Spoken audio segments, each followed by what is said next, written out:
All right. Good job, Rick. You got your money's worth. Congratulations.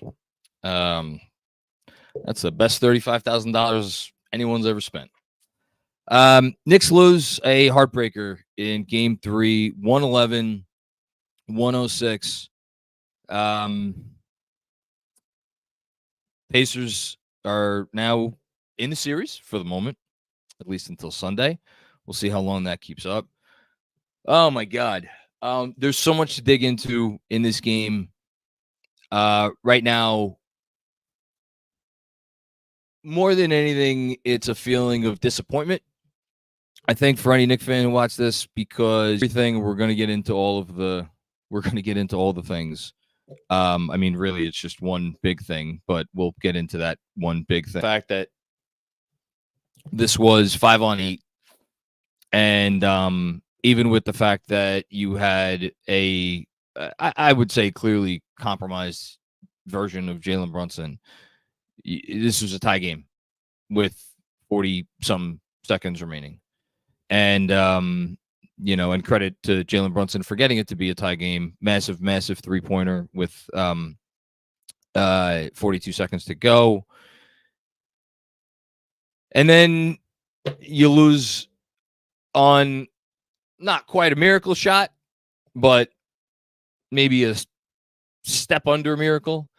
And that's not even the most annoying part, because the most annoying part is the fact that it was after an offensive rebound. And it's funny, the people are justifiably going to be bothered, and bothered is that's not even the word, despondent over the refereeing tonight, as everybody should. And yet the number that I'm looking at is 13. And that's 13 offensive rebounds for the Indiana Pacers. And that's the part for me that's it's annoying in a different sense, because the Knicks are tougher than this team. They're 1,000% tougher than this team. And it seemed like so many of their points came off of offensive rebounds, because I got to tell you, I thought the Knicks started off this game with some exceptional half-court defense, and it got away from them a little bit as the first half went on. And then after halftime, I mean, that you really can't ask a team to play better half-court defense. It was as good a defensive performance as they've had in these playoffs, and they've had some absolute rock star defensive performances in these playoffs. And it completely flustered the Pacers. They were all out of sorts, and they defended well enough to win that game, evinced by the fact that they were up by, I think it was 8 or 9 points in the fourth quarter. They were up by 9 at one point in the fourth quarter. Like, that was because of defense. It was because of defense, and it was because of three-point shooting. And we'll get to the three-point shooting. And that's the other. There's like 18 different incredibly annoying things about this game, even putting aside the refs. But the fact that you lost a game that you shot almost 51.9% from downtown, you lost what would have gone down in Knicks history as the Dante DiVincenzo game, had 35 points. Got big contributions elsewhere. Alec Burks, McBride finally showed up in the series. I thought that was very meaningful. So that part of it is annoying. There's all these annoying things, and yet, like, I'm struggling here because we all made fun of the Pacers over the course of the last 5 days because of all the complaining they did about the refs. Now, actually, that's not true. We made fun of them for the last 2 days, because after game 1 happened, any Knicks fan I know acknowledged the Knicks got lucky. The Knicks got lucky over the fact that the refs blew a whistle that they shouldn't have blown, and it helped contribute to that win. But much like other past 2-minute reports that have, maybe gone in the Knicks' favor or gone in any team's favor, to take a play from the last 2 minutes report and say, well, that's why we won the game or that's why we lost the game, ignores the first 46 minutes. And yeah, the Pacers have every right to be aggrieved about that call that helped the Knicks win game 1. But the whistle throughout the course of that game was a fair whistle. And the whistle throughout the course of game 2 was a fair whistle. The whistle for 48 minutes tonight, I got to tell you, I think it was probably the worst whistle I've ever seen in a professional basketball game. And it got to the point of absurdity where, and you could go in different directions here. You could go straight to Jalen Brunson getting mugged all game, but like, I don't know. For me, I don't even know if that's the most egregious part of it, because there have been segments of this season where he's gotten mugged and it's just not called. The tough part about it is when the refs decide from the outset, all right, we're going to call the game like this, and we're just not going to call these fouls, then it enables and emboldens the defender to continue to one-up their physicality to the point where, well, now you've started down this slippery slope, and there's no way to stop it. And I thought that was the case tonight, to the point where, in maybe the most laughable moment of the entire evening, maybe, you have all three announcers sitting there and saying, oh, well, Jalen Brunson clearly got fouled there, but they're not challenging that. They're challenging what happened half a second later, and they overturned a foul call. Now the Knicks ended up, getting the ball at a half-court tip, but they still, that would have been 2 free throws. So that's part of it. And then the other category of stuff is just like extraordinarily obvious things. Like I at some point I actually stopped writing them down. Where so there was a Brunson getting hit midway through the fourth. There was no call. Hart was blocked on the break, or so we thought. It was actually a goaltend. There was DiVincenzo that was fouled on a break, and there was no call there. And that came after 2 straight, muggings of Jalen Brunson, that there were no calls. Before that, there was a BS foul that Hart got called on Pascal Siakam. There was a call. There was a Deuce McBride foul. Didn't send anybody to the line, but even Doris Burke was like, "Oh, that's a play on." And after a while, you just have to kind of shake your head and say, "All right, we get it. We get it." It got to the point where, for me at least, it marred what should have been a really enjoyable game. And yet it was really hard to enjoy that after a certain point, because you knew anything that was even remotely close was going Indiana's way.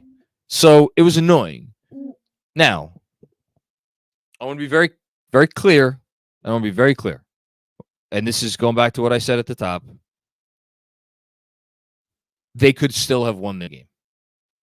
And again, you have a 9-point fourth quarter lead. The building is silent, and it's a young team. Now, if you go back and you look at what transpired immediately after the 9-point lead, I went back and looked at it as the Pacers had gotten back in the game. I did not think anything about that was egregiously bad by the Knicks. Halliburton made a really nice driving layup, got called for the N1. Oh wait, no, actually, sorry, that was here I am trying to give the Pacers a compliment, and that's the block charge. That was the block charge that they called a blocking foul, and it could very easily have been a charge on Halliburton. Deuce got in there, but Tim Thibodeau had used his challenge slightly earlier. Didn't. Actually, is that the one where he uses challenge?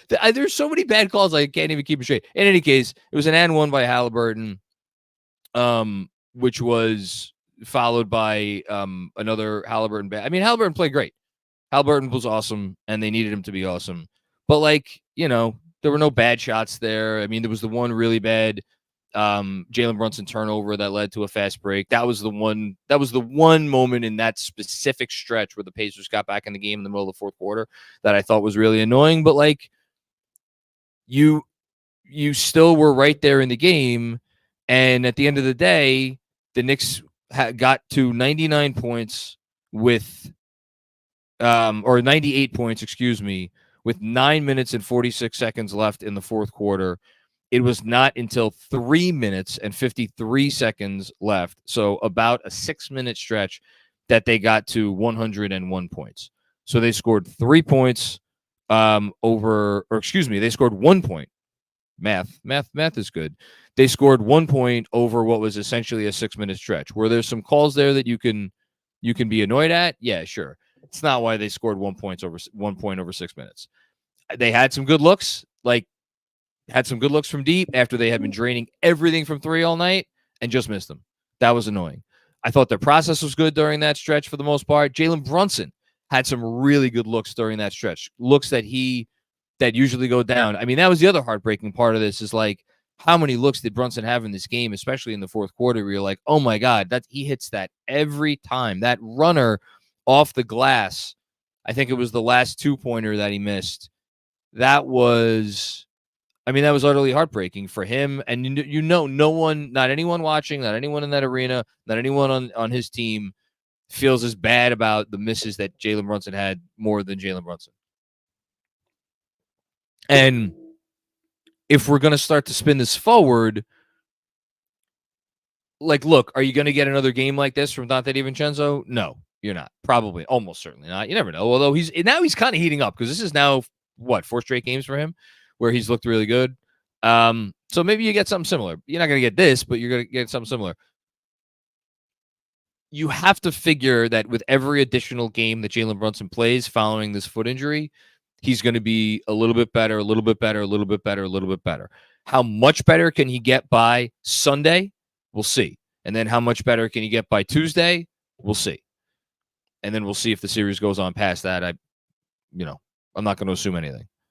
So considering this is about as bad, and that's the thing, like, I don't want to kill the broadcast, like, praising Aaron Nesmith up and down, left and right. Like, those are shots Jalen Brunson hits. Those are shots Jalen Brunson hits. And he wasn't in him tonight because he wasn't Jalen Brunson.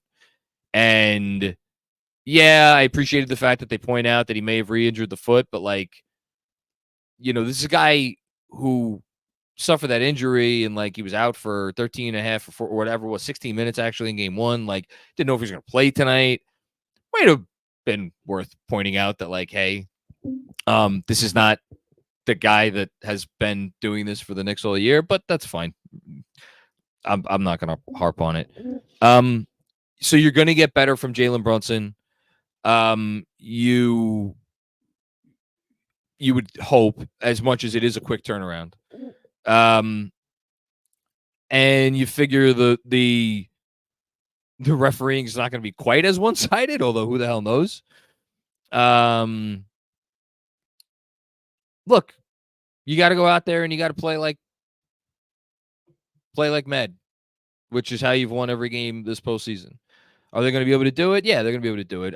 I it's tough because it seems like they take some time to get to a level of defensive intensity, but then again, like, they only have so much energy. And that's why I'm not about to sit here and blame any of these guys for a goddamn thing. This was yet another game where every Knick laid it all out there on the court and made everybody watching completely and totally proud to be a Knick fan and root for this team. Mentioned DiVincenzo, talked about Brunson. Hart, was it his best game? No. And yet the dude still pulls down 18 rebounds. And he was, that's another thing I think moving forward. Josh Hart, it feels weird to say this about Josh Hart, like, only had 10 points, only took 7 shots in this game, clearly was not comfortable. It was a game you could tell he wasn't really comfortable shooting the ball. You figure that's going to change. He's been better on offense throughout most of the playoffs. He'll be better. The Knicks, I think, will get more offensive rebounds, although credit to the Pacers for doing a great job keeping New York off the offensive glass. I thought Achua played pretty well. I mean, and then, a name we haven't mentioned yet, Alec Burks. How nice a story is that? Alec Burks, a guy who, I don't know that if you add up all of the good minutes that he's played over the course of 3 months for this Knicks team, you're going to find 21 better minutes than the 21 minutes he played tonight. Finished with 14 points on 6 field goals. I know he missed his last 2 attempts from 3. They were good looks. It's fine. He was awesome. And I mentioned McBride also. McBride showed up. You would have loved that last three that he took to go down. It was good luck. Didn't go down. Not going to kill him for it. He's made more than enough in this postseason. And he made some big ones tonight. So, look, they did a lot of good things. Again, they defended impeccably well in the second half. Got to clean up the defensive glass. Brunson has to be a little bit better. But at the end of the day, they played well enough to win this game, and it's just a shame that they didn't for a variety of reasons that are extraordinarily annoying, extraordinarily unfortunate. It's similar to the feeling that I had after game 5, in that, like, you win this game, you go up 3-0. No team has ever come back from 3-0. It's like you win this game. It's like you're kind of sort of, not officially, but you're kind of in your first Eastern Conference Finals in a quarter century, and the game was there. You get one more defensive rebound, and all of a sudden you get the last shot. A 30-foot prayer doesn't go in. You get that rebound. All of a sudden you get the last shot. You were that close. If you're the Knicks and you're that close, the thing that I will say that is different is that I don't feel nearly as down as I was after game 5. Of Philly. I can't explain why fully. Maybe it's because this is yet another game for me that confirms the Knicks are the better team. And I guess that maybe here's the other part of it. Yeah, they're the walking wounded. Yeah, no OG Anunoby. I think Woj reported tonight that their OG's probably is not going to play in game 5. OG's not playing again this series. Maybe if it goes to a game 7, we see him. But at this point, I wouldn't bet on him playing again in this series. Again, maybe that changes if they go to a game 7. Like, I did not think tonight. Now, if you want to tell me their lack of depth is the reason they couldn't come up with a big defensive rebound down the stretch, they just didn't quite have enough gas left in the tank. I want to go back and I want to watch the offensive rebounds that the Pacers got. In the moment, I didn't see a lack of hustle.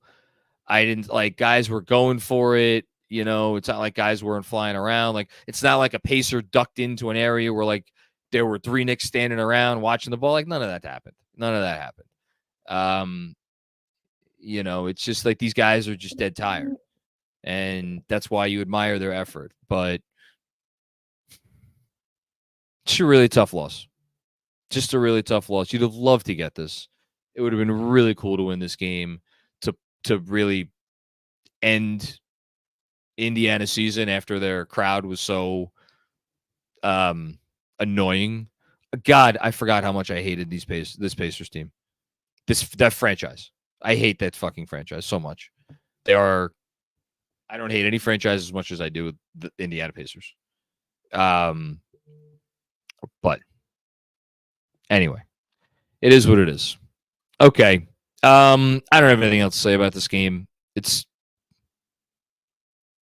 I'm hoping this isn't one that we look back on. I don't think it will be. I don't think it will be. You have to hope that it's not one they look back on. And again, I think they're the better team. Even without OG Anunoby, I think they're the better team. That may sound crazy. I think they're the better team. Okay. Let's get to some of our segments here. Starting with, what do we got? What's our first segment? By the way, shout out to Kev, who's on the 1s and 2s tonight.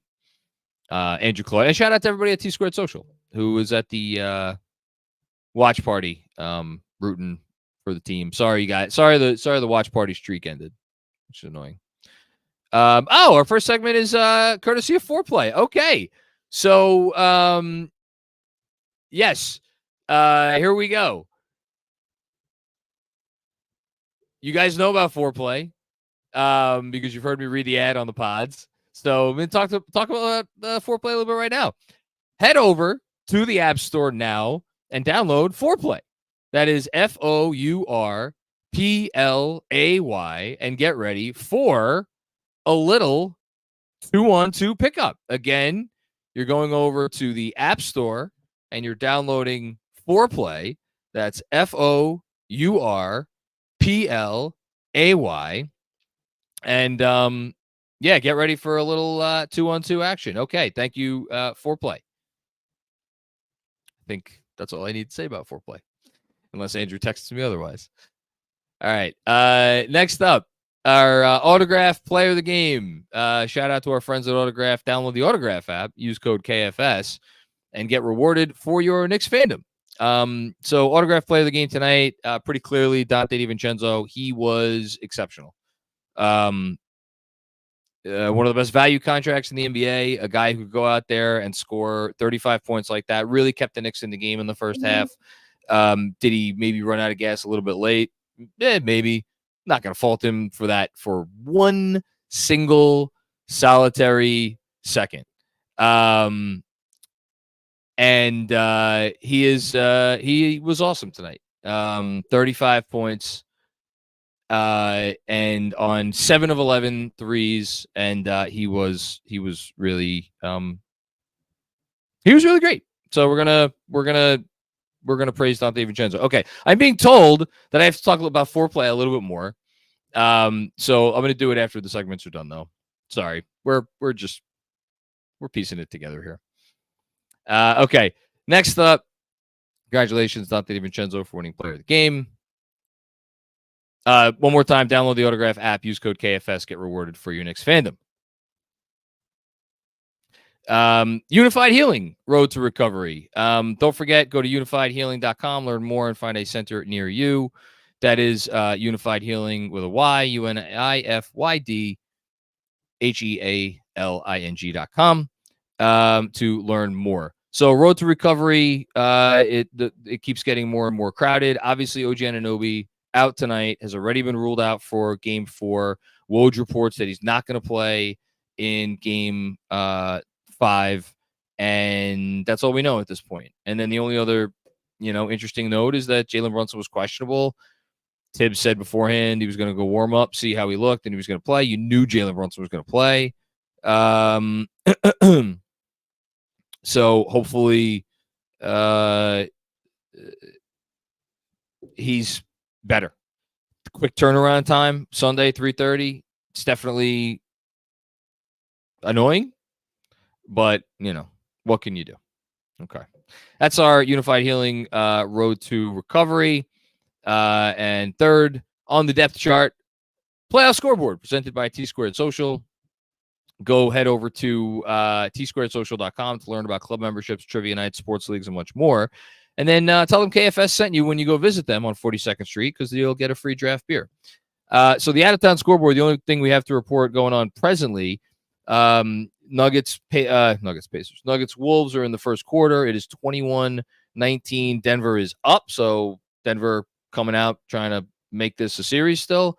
And then last night we had two very interesting results. Both 1 seeds lost. The Thunder lost to the Mavs, while the Celtics lost to the Cavaliers. Both of those Game 3s are coming up this weekend. Both of those Game 3s should be very interesting. And I know a lot of Knicks fans are going to be watching the Game 3 and Game 4 in Cleveland with much interest. So, yeah, we'll see what happens there. That is your playoff scoreboard presented by T-Squared Social. And now, before we get to the Super Chats, one more word from our friends at Foreplay. What's up, Knicks fans?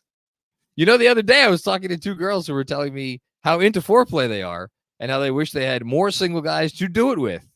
No, not that Foreplay. We're not looking to get teed up on the pod. I'm talking FOURPLAY, Foreplay. It's an app where single friends team up and double date other single friends. It's more fun, lower pressure, and a safer way to meet new people, which is exactly why single girls love it. In fact, they love it so much that they make up the majority of teams on the app, as in a 3-to-1 ratio in your favor. Look, we all know everything is better with a friend. Just ask Josh and Jalen, even if Brunson won't admit it. And with Foreplay, you don't have to sacrifice bromance for romance, because it's a chance to enjoy a night out with a buddy while meeting two new people in a more social environment without any expectations. And the icing on the cake, it's totally free. All right, it's game time. So head over to the App Store now and download Fourplay. Again, Fourplay, and get ready for a little 2-on-2 pickup. Boom. Okay. We love our Fourplay here at Knicks Film School. Let us get to the Super Chats.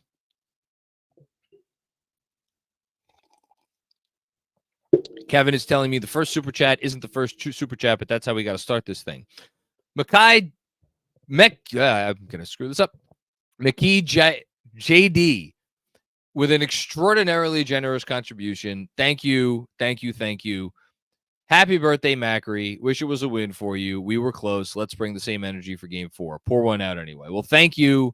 And let me just take this opportunity to say thank you to everybody who reached out today, whether it was on Twitter, via DM, Substack, newsletter comments, email. I mean, I tried to get to as many as I could today. If I didn't get back to you, I promise I will, or at least I'm going to try. So thank you everybody for the birthday well wishes. It was a really nice birthday up until, the very end there. And yeah, more importantly than that, let's bring the same energy in game 4. I mean, they bring this energy every time. I think to a man, I have to think that they are in the locker room right now telling themselves, if we just had a little bit more at the end, we're up 3-0. And this team, like we've said it so many times, freaking times. You think they're down. You think they're out. You think they don't have anything left. They respond. So it's a big moment for them in game 4. You lose game 4, and all of a sudden it's like, okay, it's best of 3. It's best of 3 with home court, but it's still a best of 3. Win game 4, and then all of a sudden it's it's a much easier road to the finish line there. So yeah, and I agree. It's all about the same energy. They played well enough to win tonight. Didn't always execute, but they played hard enough to win. It's like, where does like executing fall on this? Like, how do you consider execution? Like literally just making shots and then here's the thing. They made a lot of shots tonight. Just Brunson missed some he usually makes. That's the tough part. Thank you so much. Mackay. I think it's Mackay. If it's not Mackay, let me know. Next two were before the game ended, I am being told. One at halftime. Okay, so this is the one from halftime. Davey Vickner. Halftime, but I'm glad for the Pacers. All it took was injuries to 5/8 of our rotation for them to feel in it. Praying for the Alec Burks game in half 2. I thought in the first half, the Pacers left a lot of meat on the bone. I thought the Knicks, like, their offense was, I mean, they were hitting threes, but like the first half was like, the Knicks like were stayed in that thing because they fought. They fought hard, and I was not terribly impressed with the Pacers. Like, Pacers should have been up a lot more in that first half. And then it was a 20-point turnaround at one point, because I think they were up by 11 and then they were down by 9. So yeah, it was a 20-point turnaround. And that was, again, all attributed to the Knicks defense. So yeah, thanks, Davey. And then we got one at the start of the fourth quarter. Plenty of time left, but this game shows how incredible Coach Tibbs is. They have no business being in this game, yet everyone stays ready. Yeah, I mean, it's funny. My wife had to laugh because we watched the game together. At right after Burks missed his second 3, I was like, man, might be time to get Deuce back in the game. And before I could even get the words out, who comes in the game but Deuce McBride for Alec Burks? Yeah, I thought Tibbs pushed all the right buttons. Let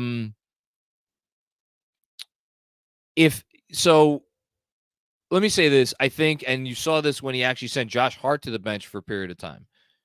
I definitely think that there was a push and pull with Tibbs about when am I going for spacing and when am I going for defense.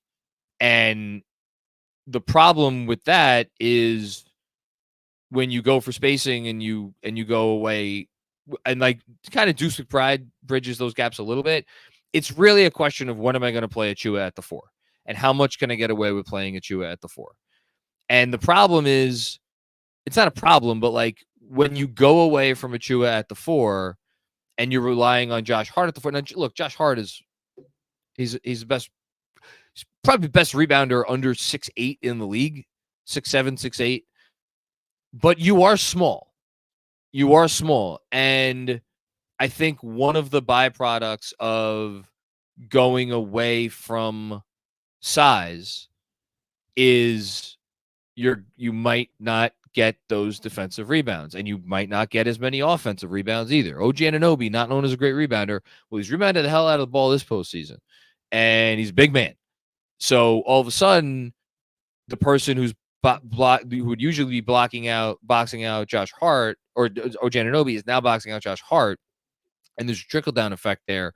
So, I definitely think the fact that they had to play smaller tonight to juice the spacing, that's why OG Anunoby is so important, because you don't have to sacrifice size to juice your spacing, because he's massive, but he could also shoot. So no, but I thought Tibbs coached a great game. And I would imagine most people would agree. Okay. Now we got super chats from after the game, I believe. Davey with another one. Upset it ended that way, but we had no business being in this game. Half of our rotation out, half on one leg, and the fact that the Pacers didn't win by 20 is funny. I think that's I'm not going to say that's an unfair way to look at it. The only pushback that I'm going to give you is that, yeah, half their rotation is out. No Julius, no OG, no Bogey, no Mitch. Okay. I think there's a chance they don't. Well, obviously, but not 3 of those guys are definitely not getting back, and I think there's a chance they're not going to get OG back. So, if I would rather not be sitting here, say after the however many more games, and the Knicks are going home for the summer, and they're not making it to the Eastern Conference Finals, and being like, well, we had no business being in that series anyway because we were down 4 guys. Like, you're up 2-0. You got to win 2 out of 5 games. Now, you got to win 2 out of the next 4 games. You should be able to do that against the Pacer team. The Pacer team that does not defend. Their defense was abhorrent for stretches of this game. And even when their defense was pretty good, and again, credit, they made some big defensive plays.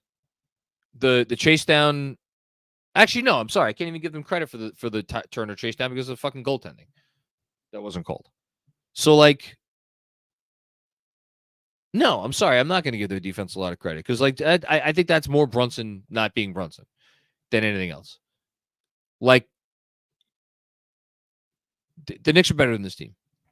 They're more sound on obviously on the defensive side of the ball, but they get good shots, and they could defend this team too. We've seen it now multiple times through 3 games, including in the second half tonight when the Knicks defense was on fire. Thanks, Davey. Jesse M, absolutely brutal late game offense. Knicks should have won this game going away. Well, talk about a different viewpoint. I could not disagree with that statement more. I really could not disagree with that statement more. Absolutely brutal late game offense because Jalen Brunson's has the ball in his hands late. Those were good looks. He missed them. And they started to go cold from deep. DiVincenzo had a look from the corner. It didn't hit rim, his last shot from 3. Deuce had a look in the corner. It wasn't really that close. Burks missed his last 2 before they pulled him. They got out in transition. They had decent. At the end of the day, last 4 or 5 minutes of a close game, what are you going to do? You're going to put the ball in the hands of your best player, and you're going to trust that he's going to make a play. And if he's single covered, well, then he's going to make a pass. They were single covering, or excuse me, if he's single covered, he's going to go to work. He was single covered. He went to work. It didn't work out in their favor tonight because he's not 100%. You tip your cap and you move on. That's it.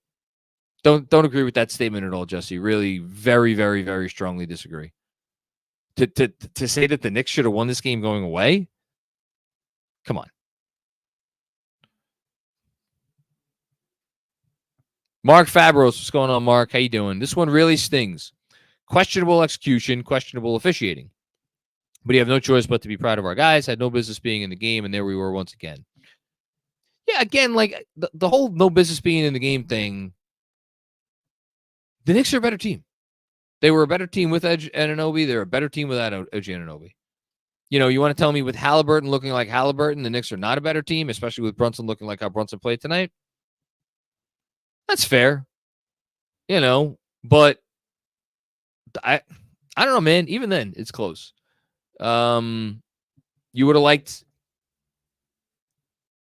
a couple more things to go their way. I think they're going to be in every one of these games they play against Pacers. That's my feeling. Thanks, Mark. Hush Zoo, what's going on, Hush? We live by Brunson and die by Brunson. Maybe in the last 5 minutes of a game. Had a lot of good looks, just nothing dropped. Very questionable 3, though. I believe he makes this one up in game 4. And another one coming from Hush. Turner goaltend. Siakam has Hartenstein in a full Nelson. Oh, I forgot that one. That was the most ridiculous thing on the face of the earth. When Turner that they didn't call that. When Turner was Hartenstein was dragged out of bounds by Siakam. And I forget what even play it was. It was at some point in the last minute or two of the game. That was laughable. And we almost pulled off the miracle. Hope Rick is happy for crying. Yeah, I'm sure he's happy. His team won. Again, like we said, after game 1, no one's going to remember how we won game 1. They're just going to remember, did you win the series? Did you lose the series? Well, no one's going to remember how we lost this game. Did you win the series? Did you lose the series? So now, made it a little tougher to win the series. Thanks, Hush. Alex, what's going on, Alex? Tibbs got to question the officiating. Yeah. I mean, I don't know if any, I should probably read his, his comment, that he made after the game.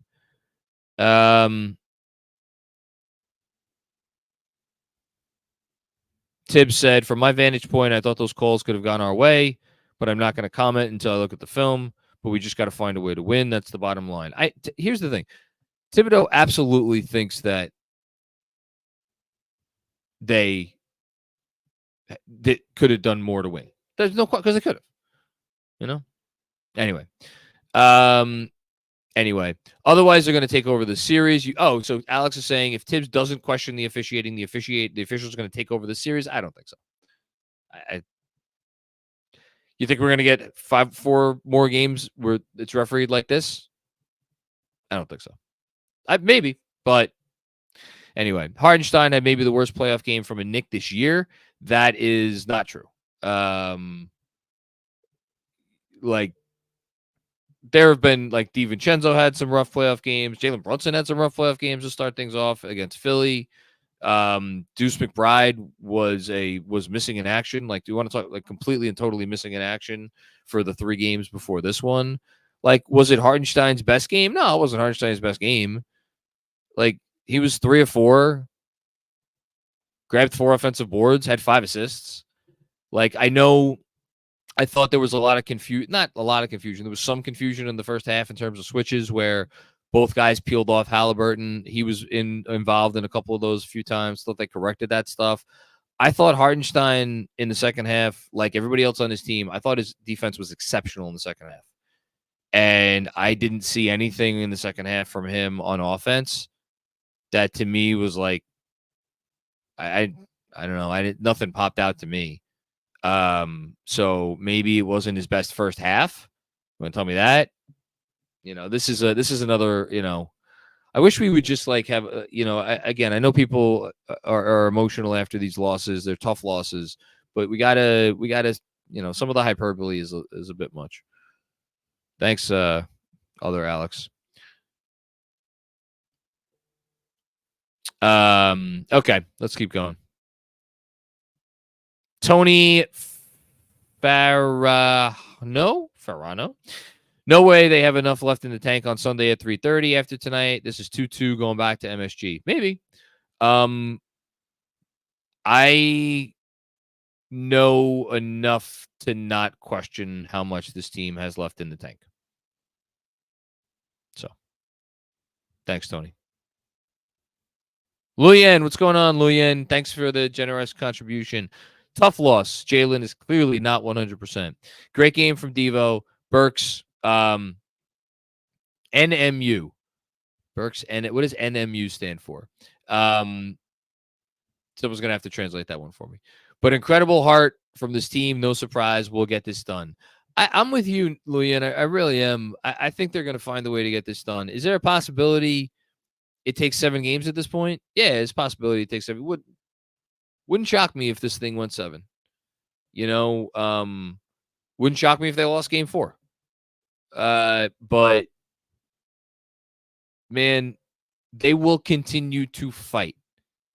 And Brunson will get better. Like, that's the thing. Brunson's not going to look like he looked tonight for the rest of the series. I completely agree with you on that. And I'm DiVincenzo, we've seen him go on extended heaters this season. So I'm already questioning what I said at the top of the show, where I was like, we're not going to get a game like this from DiVincenzo again.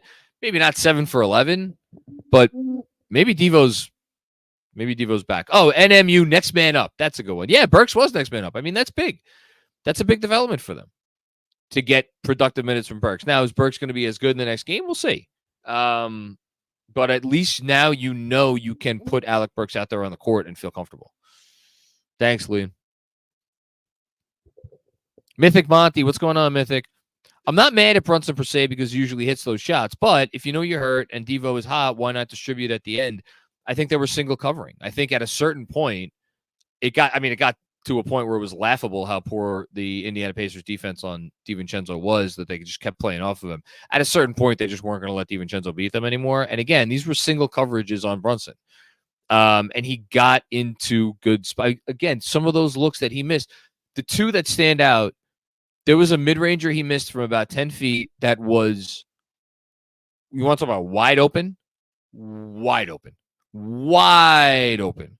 And then the little runner scoop shot off the glass that rimmed around and out. Like, those 2 shots go down, the Knicks win this game. Those are great shots. Great shots. He makes those 80% of the time, if not more. And he missed them both tonight. It's tough. But yeah.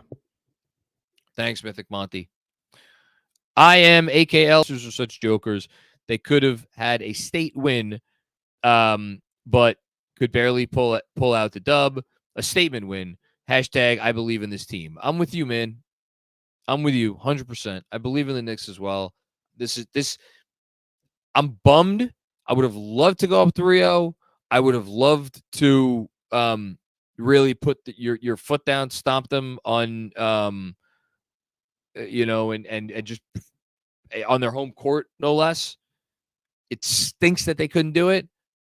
Are the Pacers jokers? I'm not going to go that far. Are they better than the Knicks? Absolutely not. If the Knicks have OG Anunoby. Are they better than the Knicks without OG Anunoby? Even at that point, I think it's a toss-up at best. And again, if it's a toss-up at best, and you have 5 games against the team with this version of the team, and you got to win 2 out of 5, I like my odds. Couple of tweets here. Josh Hart was asked about the Miles Turner's block on his layup attempt with 2 minutes left. He said, I know it was a goaltend. I saw it. He's not wrong. We all saw it. Jalen Brunson talks about his late 3-point attempt with the Knicks down 3. He said, it's a terrible decision and something I need to learn from. Yeah, so the 3, the Knicks could have gotten a better shot there. It was not a good decision. It was not a good decision, to be clear. Knicks could have gotten a better shot, to be clear. He was fouled. He was slapped across the arm. Now, should there be a continuation? Maybe not. But he was fouled at the very least. Should have been 2 free throws. So, there's that. And then in terms of did the foot injury impact him? Brunson said, if I'm out there, I'm playing. There's no excuse whether I'm hurting or not. If I'm hurting, I'll come out. And then, yeah. That's a leader. That's a leader. No excuses, none. And just sits up there and be like, it was a terrible decision. That more than anything, those couple of sound bites are why I have supreme confidence that this team is going to find a way to win this series. Thank you, IMAK legend. Jason M. What's going on, Jason? Commentators were terrible tonight. Even Breen, they kept praising the Pacers, even though they are carrying a team short of 4 players and a hurt Brunson. My mama told me if I didn't have anything nice to say, I wasn't going to say it at all. I will never say a bad word about Mike Breen. I thought Breen called a great game. I like JJ Redick. I like Doris Burke. I kind of wish I was listening to some smooth jazz for the 2.5 hours of this game. I'll leave it at that. Thank you, Jason. Kevin Wilson, what's going on, Kevin? I don't want to complain about officiating bad or not. The Knicks should have won that game anyway. Yeah, that's my sentiments exactly. I don't want to complain, but I do feel the need to at least acknowledge the fact that the refereeing was as bad as you. I think it's fair to acknowledge it without saying that's the reason we lost the game. Like, they could have won the game. They should have won the game. They had the opportunity to win the game. They had multiple opportunities to win the game. Now, do I think they should have won the game going away? No. Because, again, part of the reason why they were in the game was because they're so shorthanded and because they're so dead freaking tired. What the shame is that it felt like their dead tiredness and Brunson being hurt, those two things in particular. I'm talking about the offensive rebounds they gave up against Indiana, and I'm talking obviously about Brunson missing shots he usually makes, and and again, some of those late threes that were great looks just not going down. You hate that that's the reason, but it is what it is. Thanks, Kev. Appreciate you. Brain XTC, very proud of our Knicks. Hopefully Jalen is okay. This team has I said it, some version of this the other day. This team has a lifetime pass. Lifetime pass from us. And they put another stamp on that lifetime pass tonight. Their effort was outstanding. You have to be proud of them. Thanks, Brain. Dom the dentist. What's going on, Dom? Amazing effort, yes. But with Brunson hurt, I'm very frustrated that he took as many shots in the fourth as he did when Dante was on fire and rebounds. Again, I think I want to go back and rewatch the fourth quarter. You might be right. There might be a couple of looks that Brunson had that were like just you could have gotten the ball to Dante in that situation. My only pushback, one, how tired was Dante? The dude played 45 minutes in this game. He seemed like he was pretty freaking exhausted, especially judging by that last three that didn't touch anything. And also, it's like I hate to make it this simplistic, but it's like in Brunson we trust. In Brunson we trust. Like he made that three at the end there. And then by the way, like so he was where. When did he that's the thing. He started to get going in the third. And you figured maybe that would carry over. But it didn't. It's tough. Thanks, Dom. Appreciate you. Dan Hidalgo. What's going on, Dan? How you doing, man? Drove my happy ass to Indy for this one. Oh, my goodness. I'm sorry you saw that in person, but I hope you were cheering I'm sure you were cheering your butt off. One, credit to Indy. That was a pure basketball atmosphere. Yeah, good job by them. Good job by their fans. It doesn't change the fact that I absolutely despise everything about that franchise, but credit to them. Credit to their fan base for showing up, unlike the degenerates in Philadelphia. Number two, I was rocking my KFS hoodie and a subscriber recognized it. Oh, that's awesome, man. That's great. That makes me so happy. Seriously, thank you for wearing it. That's a big compliment. That's like the biggest compliment in the world. You could have worn anything to that arena and you wore a KFS hoodie. That means a lot. Really cool, the community KFS has. Well, that's really kind of you to say, Dan. I'm really sorry they couldn't pull out the game for you. It's tough. Thank you so much. Juanon, what's going on, Juanon? Happy birthday. Thank you. Got nothing other than an FU to Adam Silver. Looking forward to the useless 2-minute report. Hopefully Burks stays hot. FU to DraftKings for not having his over-under listed. Hashtag fire tips. I mean, it's all a joke. It's all a joke. The officiating the entire postseason has been a joke. It's going to be a joke moving forward. You just hope the jokiness of it evens out at the end of the day. You know, that's really all there is to it. Still should have won the game. That's had one hand tied behind your back, but even with one hand tied behind your back, still could have won the game. That's the thing. I want to read this couple more quotes. This is Dante DiVincenzo. We can't harp on submitting calls or doing any of that. We could be better. He's not wrong. And DiVincenzo credits Alec Burks for being a true professional with his locker room presence. When my confidence was kind of up and down last series, he's the one who kind of picked me up. I'm happy they're all giving him his praise. Thank you, Juanon. Jalso focus. Tough loss and tough watching Deuce miss. But on to game 4. Yeah, Deuce, that would have been cool if you made that. I'm looking up again. These games kind of always all blend together for me in the moment. So that was in the fourth quarter. Deuce had the attempt. And again,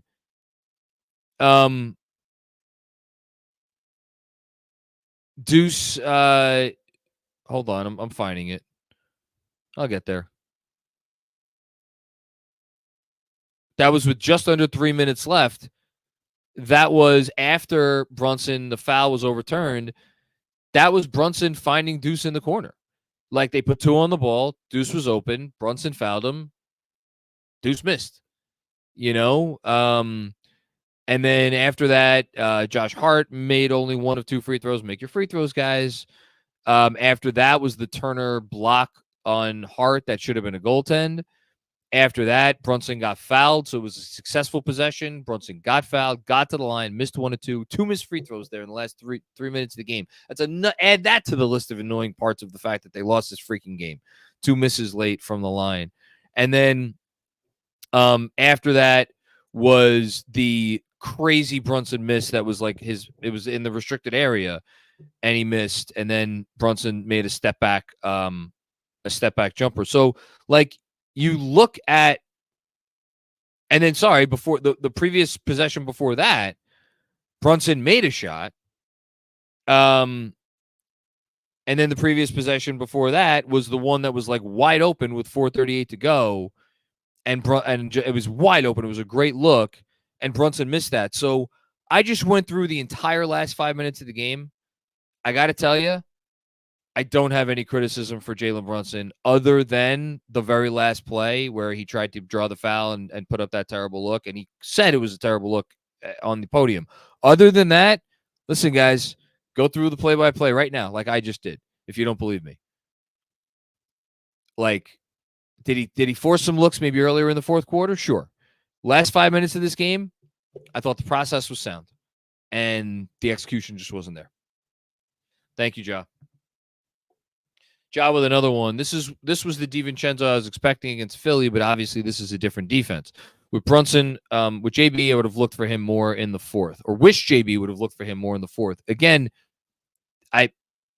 if you want to go back and look at the two-point shots that Brunson missed in the last 5 minutes, I think you want him taking those shots anytime. I think you want any version of him taking those shots anytime.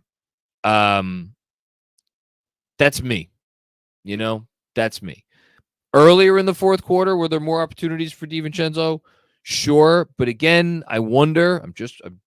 I'm wondering whether he maybe ran out of gas a little bit. And again, the play I'm referencing, 6:13 to go, 99-99. DiVincenzo wide open from the corner, airmailed it.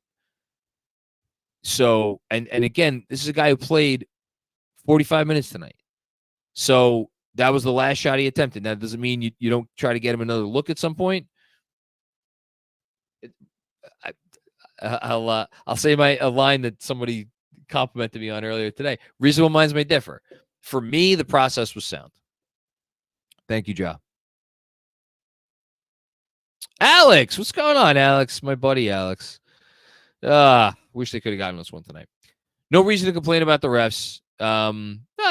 That's fair. Team fought their asses off. Burks, DiVincenzo, Hart, Hart, Precious, Deuce flying around like crazy. Brunson hobbled. Shots he usually hits weren't falling. Knicks in 5 for a belated birthday present. You're preaching to the choir with all that, Alex. I don't know that I could have summed up my thoughts about this game better than you just did. No reason to complain about the refs. I think we're allowed to voice our frustrations, especially when we know for a fact, because we saw the freaking replays, that some of the calls were just the wrong, like they were just blatantly the wrong call. Not why they lost. Doesn't diminish their effort or how proud we should be of their effort and their fight and the defense they played in the second half from all the guys you just talked about. They were flying around like crazy. I mean, that's the real, there's like, I've said this about 6 different things. That's the real shame of it, right? Their defense was inspired in the second half of that game. On the road, tough environment.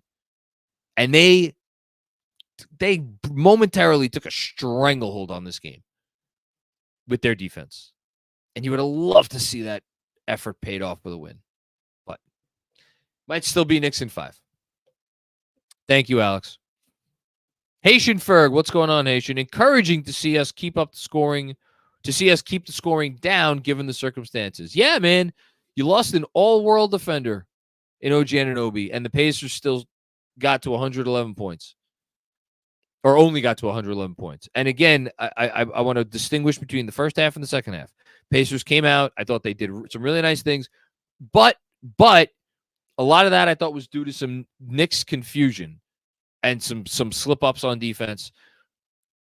Throughout the first half, more first quarter than first half, but you gave up 63 points in the first half. You only gave up 48 in the second half. That's a turnaround. That is a turnaround. So great job by them. I like our chances if the games are going to unfold like this. We missed makeable shots and lost a winnable game. Not worried at all. Let's go Knicks. I take off the at all, and I'm with you, Haitian. I'm not going to say I'm not worried at all, only because I'm always worried. But I still have confidence in this team. I'd say this is going to sound nuts. In Philly after Game 5, they lost the game in New York, but against Philly after Game 5, even though they were up 3-2, I had less confidence, decidedly less confidence than I do right now against Indiana, up 2-1. And that's with OG Anunoby on the shelf. Probably until Game 7, if there is one. Again, I can't fully explain it. I think it's more my inherent belief that we are better than this Pacers team. We'll see if I turn out to be right, or we'll see if I turn out to be wrong.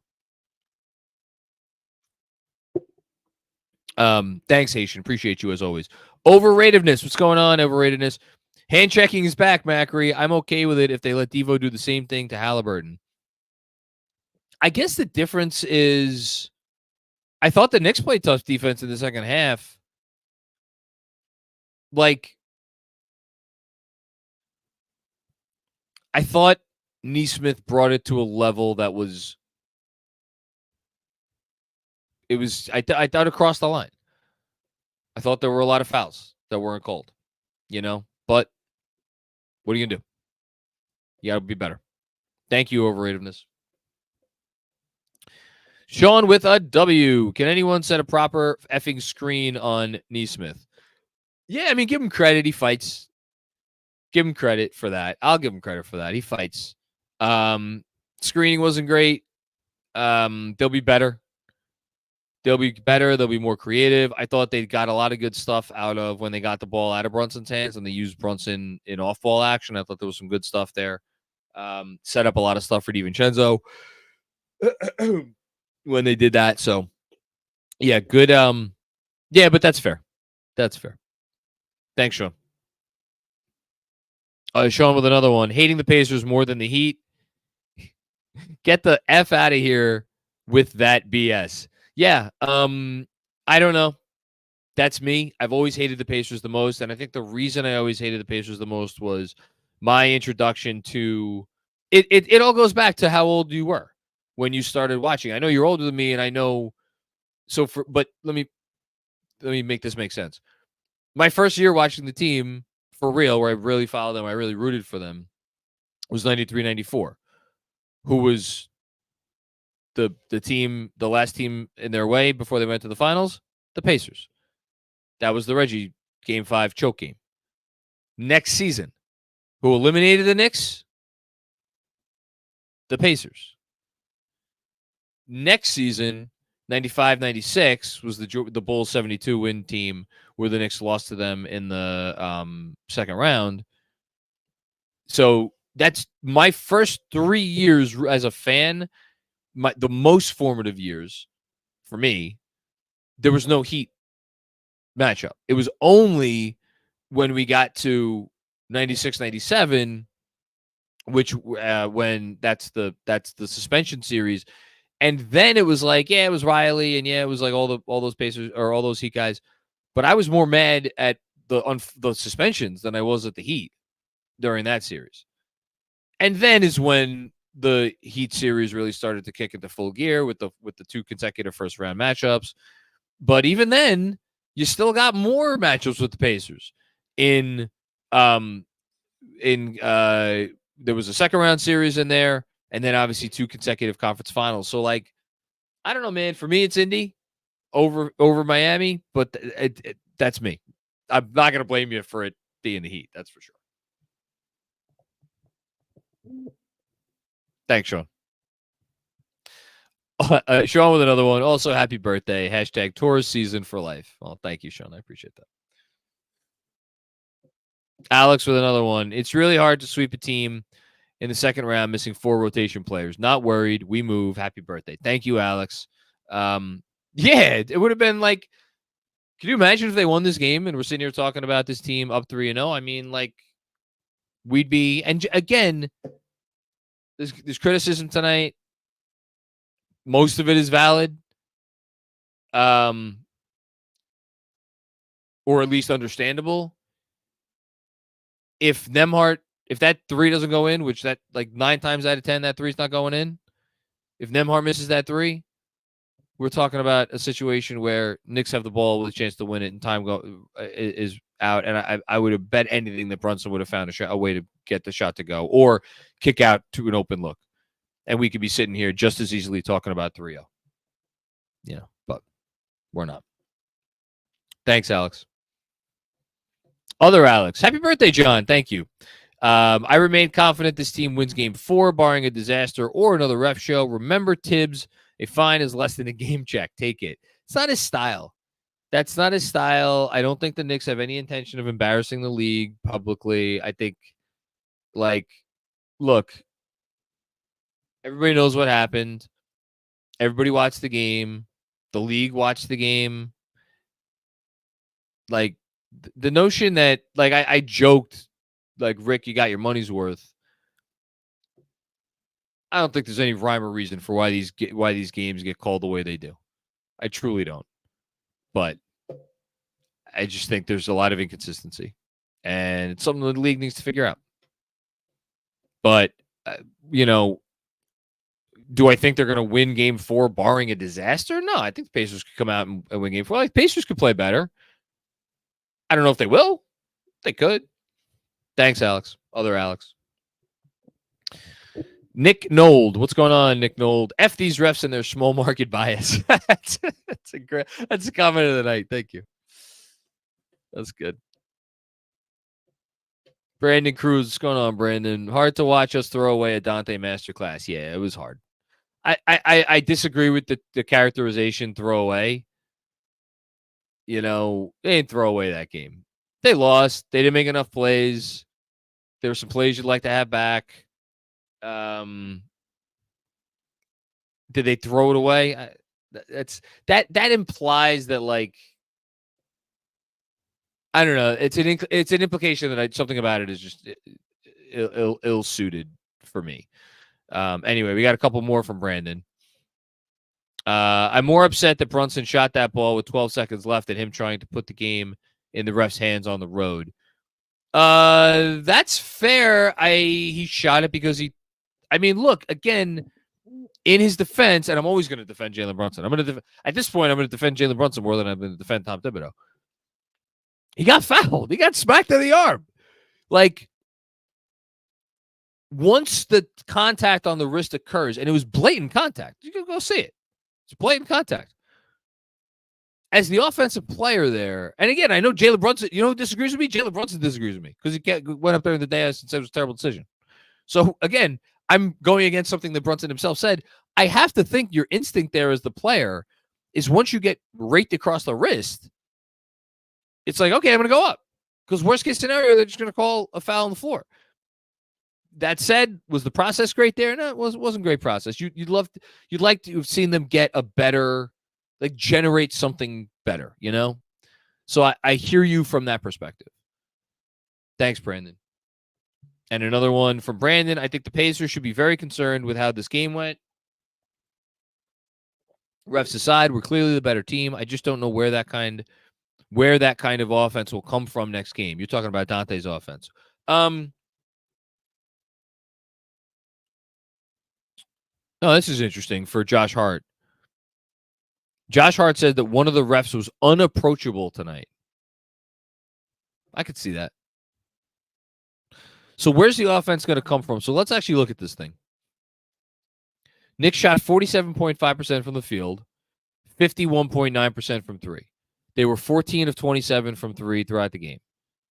They were 1 for their last, because they were 13 for 20 at one point. So they ended up 1 of their last 7. So not great shooting from 3-point late. The only 3 that they hit late was the Brunson 3 at the end of the game. So that means, I believe, they missed 5 straight from deep. Does that sound right? If that's incorrect, I apologize. So the 3-point shooting was exceptional. They didn't get to the line that much. They shot 22 free throws. Brunson only shot 7. That should be better. You didn't really get much offense from your bigs. You got nothing from Sims. You got 6 points from Hartenstein, 5 points from Precious. You could get more offensive rebounds. Again, you're like the Knicks got 10 offensive rebounds tonight. I have to think they're going to figure out a way to get more moving forward. Brunson's going to be better. That's another area you could clean up. Josh Hart was 4 of 7, but again, I did not feel like Josh Hart was looking for his offense at all tonight. I think you might get more offense from Josh Hart moving forward. And then Deuce McBride, we were praising his game. He was a plus 11 in a game they lost by 5. Awesome stuff. Went 2 of 5 from deep. He was still only 3 of 8 overall. So I can't even sit here and be like, oh, well, Deuce was awesome because he was only 3 of 8. The 2 things you're looking at are Brunson, 4 of 6, and DiVincenzo. And like even DiVincenzo, like he was 12 of 26 from the field. Like DiVincenzo at the end of the day, 35 points on 26 shots, 7 of 11 from deep. Like you love that. But you're telling me DiVincenzo can't go 5 of 11 next game or 6 of 12 or something? Like he has that in him. And I think he has it in him to be better inside the arc when he only made 5 of 15. Think about that. DiVincenzo was only 5 of 15 inside the arc tonight. So I think the more you look at it, Burks made his first 2 threes, missed his last 2 threes. I think the more you look at it, the more you could make an argument like, yeah, the Knicks, they got a big Devo game here. They could replicate, like, they could score on this freaking team. Like, we've seen it. They could score on this team. I would argue that there's more meat on the bone. And you know why? I don't need to argue it. Look at their offensive rating the first 2 games. Now, granted, that was with OG Anunoby. I still think that they could score better than they did tonight. Thank you, Brandon. Hush Sue with another one. Happy birthday, Macri. Thank you so much. One positive, Dante looked like a certain former teammate out west in the third. We are witnessing a Devo ascension. I mean, we've witnessed it for we've witnessed it since late January. Kind of since he went to the starting lineup at the end of last year, or at the end of in whatever it was, December. But really, it's been since late January when the dude was putting up, 12 and a half threes a game. I had no doubts. I had little doubt that he was going to be able to translate it to the postseason. It's nice to see him really now getting going in earnest. Thanks, Hush. Deepak Seshadri. I wanted to make sure I read that correctly. Deepak, thank you for the generosity. Happy birthday, Macri. Thank you, Deepak. I appreciate you. Cheers to you. This team makes me so damn proud. Though decimated, they just kept fighting against every single odd. I feel great going into game 4. Took their best punch while hurt and hit back hard. Knicks in 6. Knicks in 6 was my prediction before the series. I am going to go ahead and stick with Knicks in 6 right now, although at the same time, as I say that, it kind of implies that I think they're going to lose game 4, because if they win game 4, here's the thing. If they win game 4, I think they're going to win game 5 at home. Lose game 4, I think they're going to win game 5 at home. Either way, I think they're going to win game 5 at home. I hope so, because I'm going to the game. I'm supposed to be going to the game. And then it comes down to game 6. Look, we'll see how it happens. Nothing's guaranteed. Yeah, nothing's guaranteed. You know, you got to go out there. You got to play hard. You got to make it happen. I'm proud of them too. You just want to see them figure out a way to get it done. That's all. You'd love an extra. You'd love an extra day between game 3 and 4, especially. Like, I know this wasn't a late game, but 3:30 start on Sunday. I mean, it's not a noon start, so I don't know. Maybe it's not that big of a deal. Okay, thanks, Deepak. Appreciate the birthday wishes as well. Bernard Richardson, honest question: why do we start so slow?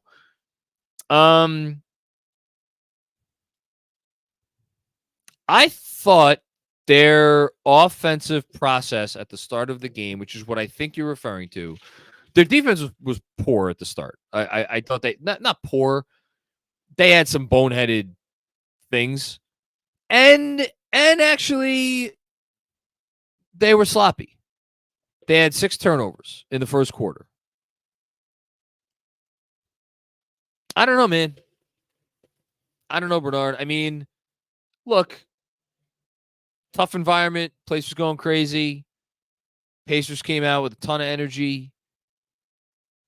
And yet, like at the end of that quarter, what was the score at the end of the first quarter? Hold on. I'll look it up. At the end of the first quarter, they were, I don't think they were down by that many.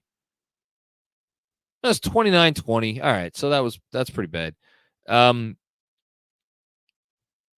don't know. It's fair. It's a fair question. It's a very fair question. I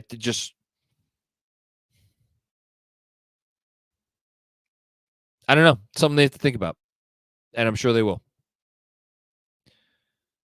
Man, so frustrating.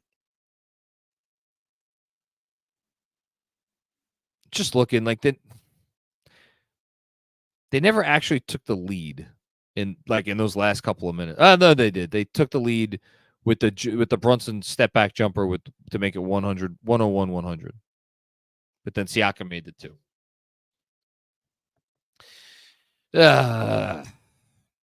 annoying. All right. Thanks, Bernard. Wish I had a better answer for you. Ja, what's going on? Last one. Don't feel good that Devo and Burks had good games and we had a 3-possession lead in the 4th and couldn't get the W. Hope game 4 makes me feel good. I understand that. There's a part of me that agrees with you.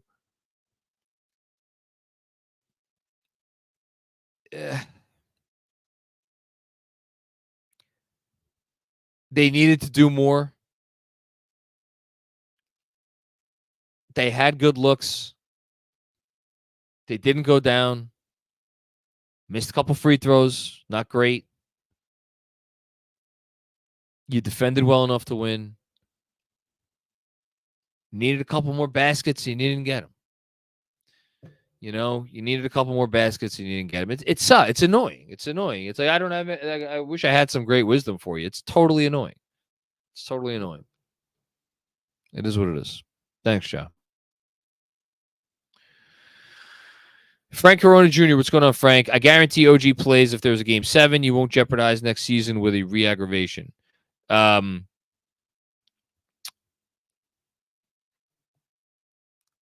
My only pushback to that is what if he feels like he can't be effective? Now, you could maybe go out there and give it a shot, and if you aren't effective, you just don't play.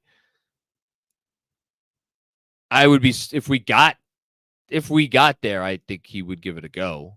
I agree with you, but to sit here and be like, "There's no chance he sits a game 7," I don't know. Thanks, Frank. Dom Cappuccini, what's going on, Dom? I know you're disappointed tonight. Right there with you. I am split. On the one hand, I'm encouraged because I believe our offense won't go cold in the fourth quarter again against this defense. On the other hand, I worry that these quick turnaround games could be what makes the series longer. Yeah, no, totally. I just talked about this a minute ago. You must have read my mind or forecasted what my mind was going to be in the future when you sent in the super chat. Yeah, it's a quick turnaround. It's a quick turnaround. Like, you got to come out. You got to bring it. But you would have had to do that. That's just that. This is the time of year that we're in. You got to come out. Got to give it your all. I'm confident their offense will be better in the fourth. And here's the other thing. I'm confident they'll be in the game because they're in every game. They don't get blown out. The one game this postseason where it kind of sort of was close to getting away from them, it took one of the best quarters in the career of an MVP level player, and an MVP winner, took one of the best quarters of his career to give them that level of separation. And even in that game, the Knicks got within 8 a couple times in the fourth quarter. So, thanks, Tom. Alex with another one. Has anyone gone out to look for Aurora Borealis? I don't get the joke here. I apologize. I'm a little slow on the uptick sometimes. But no. Maybe if Kev gets the joke, he can clue me in. Brandon with another one. Kind of similar to the game we blew against Philly, up 8 in the fourth, missed free throws, dagger 3. Any merit? Very different. Like that, they had that game won. Up. Where were they up by? They're up. Up 6. Up 6. 30 seconds left. Or up 6, 30 something. Yeah. Oh yeah. Up 6, 30 seconds left.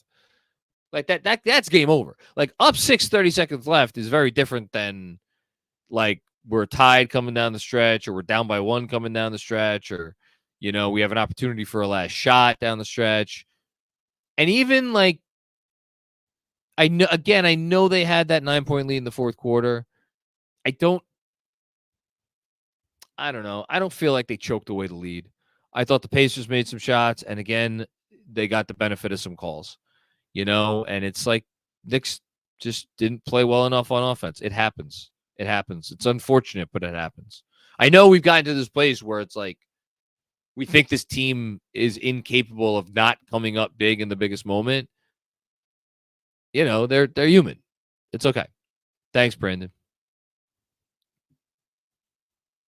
Oh, that might be it. No, wait, no. I don't know. Kev, let me know where we're at roughly. Cab Ian, happy birthday, Macri. What's going on? Thank you. It's my birthday tomorrow. Oh, well, we're about an hour away. So happy early birthday to you. Sucks they lost today, but this team has been a gift all season. Shout out to you and the KFS crew. I really appreciate that. I hope you get a nice birthday present on Sunday, albeit a day late. Yeah, they have been a gift. It's funny, for as tough as that loss was, game 5, as many people will famously remember, I was like despondent, even like 24 hours later. And now I've been sitting here, I've been talking about this game for an hour and 20 minutes. And it's like, it's unfortunate. It's annoying. You wanted the game. You're annoyed at the reasons they couldn't get the game. All of the reasons. There were a lot of reasons. They're all annoying in their own way. And yet, sitting here right now, I'm already like, okay, let's go. Let's go on to game 4. Give it your best shot. Hopefully you win. If you don't, it's like on to game. Like, just figure out a way. You're better than this team. Figure out a way to show it. Thanks, Kev. Jordan Miller, what's going on, Jordan? I thought Tibbs should have put Precious in for Deuce down the stretch to help on the boards, especially with how much we've been switching on defense. It's a very fair question. Specifically for the reason you brought up. I wonder if he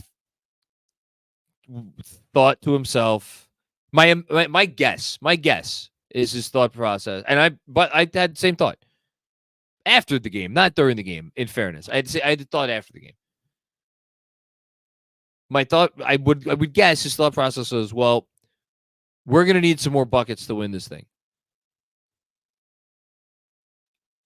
And I'm worried that with Brunson how he is, and with maybe Devo tiring, they're just not going to be able to get buckets unless I juice the spacing a little bit. And Hardenstein plus Precious plus Hart means no spacing at all. And his bet was that you're not losing too much on defense, which, by the way, he didn't. They didn't lose that much on defense at all, because the Pacers, like, how many points did they score in the last? Yeah, like Pacers in that game, the Pacers got to 99 points with 7 minutes left. So they scored 12 points, Indiana did, over the final 7 minutes of the game. Like, that's, your defense is fine, you know? He bet that, like, between Hardenstein and Hart and DiVincenzo, who's an excellent rebounding guard, you know, he made the bet that with those guys, they would be able to come up with the boards when it was necessary. And we'll go back, rewatch the offensive rebounds that Indiana got. I'm sure some of them are going to be frustrating to see. I get the thinking, but it's also fair to say, all right, well, you never know what would have happened if he had gone a different direction. Thanks, Jordan. David Sanchirito, I hope I pronounced that correctly. I know we're laboring and running on fumes, but the intensity of this series is also wearing on this naive Pacers team. It's not a given. It's tied 2-2 after game 4. Oh, no, it's far from a given. Look, let me say this. I have to think it's big for Indiana's mentality that they got that win tonight.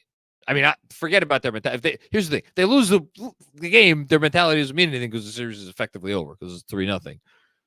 But I have to think moving forward in the series, the fact that they were kind of in this environment and they did come out with a win on this stage, you will help them. I think it will help them. You know,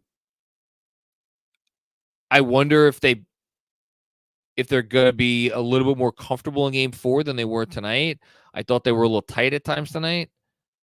A little careless. At the end of the day, you just have to trust the fact that the Knicks are the more mentally tough team, which they are, is going to shine through. Thanks, David. Appreciate you. Mike Charles, stop with the refs, get a board, and make some free throws. I mean, okay. That's fair. Agree. Get a rebound. Agree. Make your free throws. They missed 2 in the fourth quarter. Not good. Not good enough. It's okay to point out that there were some really bad calls. Thanks, Mike. Phrase Vader. What's going on, Phrase? Should we have won the game? Yes. Were there some shit calls? Yes. Did Brunson have an off-nick game? Yes. Does any other team in the league fight like this effing team? Hell no, no, and no. Hashtag Nixon 5. You summed it all up pretty good there, man. Nobody fights like them. They're going to fight in game 4. They're going to fight in game 5. If there's game 6, they're going to fight in game 6. You put it all into the pot. You consider it. You digest it. You try to process it as best as possible. And you come out the other side and you move on. That's it. That's what they'll do. Thanks, Phrase. That's part of why they're so tough and so mentally tough. Sam Garcia's dad, what's going on? Ray, how are you, my man? I actually felt better after game 5 versus Philly because we only had to win 1 and we still had OG. Okay, so this is, again, as I said it before, I was like, it doesn't make complete sense. So again, reasonable minds may differ. I had no doubt we'd win that series. I don't think this L dooms us, but I hate losing games you could win if you played better down the stretch. Yeah, of course it's annoying. The difference for me personally, I think the Philly team that we beat in round one was better than this Pacers team. Now, other people may not feel the same way. There was never a point in time in that Philly series where I was not, where I lost respect for what Philly was capable of on both sides of the ball. I am at the point in this Pacers series where, not that I don't have any respect for what the Pacers could do on defense, but like, I don't fear anything about the Pacers defense. And I don't think the Knicks fear anything about the Pacers defense. And they're playing like it. And I don't think that's going to change. Now, you need to execute. You got to make shots. You got to play with an insane amount of intensity on the other end, which takes its toll because you only have 7 playable guys right now. 7.5, whatever. So there's like nothing is guaranteed. And there's the OG part too. I can't shake the feeling that there's again, I can't shake the feeling the Knicks are still the better team. Thank you, Ray. Jason Feldman, what's going on, Jason? Gave a speech at a rehearsal dinner in Soho, missed the game, phone on silent. Catch me up, please. I mean, how long you got? Tough game. Knicks came out. They were sloppy, I thought, on both ends in the first quarter. They made a nice push. They did a lot of, Pacers kind of gave it back to them in the second. Knicks hung around, largely because of the efforts of Dante DiVincenzo and Alec Burks in the first half. Jalen Brunson clearly wasn't himself out of the gate. Brunson got going in the third. DiVincenzo kept it going in the third. I think DiVincenzo had 17 points in the third quarter, if I recall correctly. Knicks had it was a 20-point turnaround at one point. Pacers went from up 11 to down 9 early on in the fourth quarter, and then the Knicks offense just kind of went cold, and missed 5 straight threes. Brunson missed some twos he usually makes. The defense stayed strong throughout the entire second half, and at the end of the day, it was a tie game with 40 seconds remaining. Missed shot for Indiana. Knicks couldn't grab the offensive rebound. Kicked back out. Andrew Nembhard, 30-footer, bang. That's basically your game. Thanks, Jason. Charlie Boy Third. What's going on, Charlie Boy Third? Hey, John, happy birthday. Thank you so much, Charlie Boy. I'm actually feeling good going into game 4. Very interesting how people are like on like both sides of this. It was similar after game 5. There were people after game 5 who were like, I'm not worried at all. And there were other people who were like me who wanted to stick their head in a vat of boiling oil. Can't see the Pacers toughing out 3 more wins like this. It's funny how Halliburton was talking crap to DiVincenzo early. I think it got him going. Such an unlikable player. I fucking hate him. Sorry to my cab driver friend. I hate him. I hate Tyrese Halliburton, which is the ultimate sign of respect because I hated Reggie Miller. Would I have hated Reggie Miller if Reggie Miller wasn't a great player? No.